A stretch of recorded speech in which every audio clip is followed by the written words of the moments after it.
counselor and a member of the American Society for the Prevention of Abuse of Children. He holds certification and membership in other professional groups. Would you now welcome Alan Robertshaw?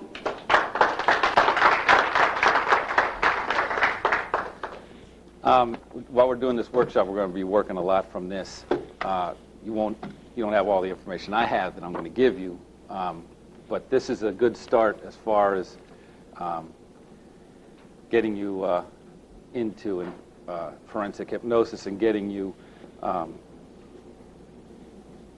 knowledgeable in it. I'm also going to give you some ideas on where to go, how to become more knowledgeable in an investigation, and we'll go step by step through an investigation.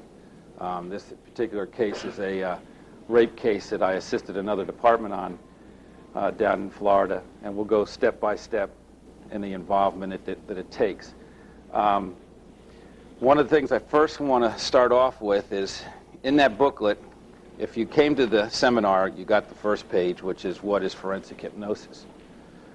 And it's just like it says in here, forensic hypnosis is the scientific use of hypnosis in an investigation, either civil or criminal.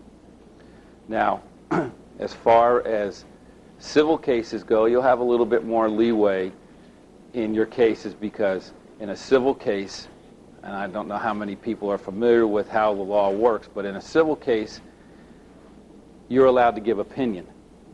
And in a criminal case, you're only allowed to give fact. And any evidence has to be supported by fact, even though they say physical evidence stands alone. It's always nice to have some fact to back it up. But I'm going to give you a little bit about, while we're doing this, I'm going to give you a little bit about rules of evidence and how that works. A lot of people don't realize that in a police investigation that you see on TV, the show starts, somebody gets killed, an hour later the guy's is getting arrested and going to jail. Well, it's a little bit more involved than that. I've done, for the past 5 years, mainly homicides. And for me, and it's funny because I get police officers that are in uniform to come up to me and go, "Boy, you detectives sure got it easy. You don't do a thing. You get to a crime scene, you look around, you talk to people, you leave. Somebody comes up and tells you, well, this is the guy who did it." What they don't see are the hours that are spent just in putting a case together. My last case, I spent 8 hours of a normal work day on the initial part of the investigation and 96 hours doing the follow-up.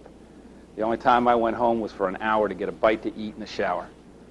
So you're out on the road constantly. So all the help that you can get from psychics, if you have a case of a missing person or a missing body, a hypnotist, a forensic hypnotist, any of that is valuable, and it's time-saving.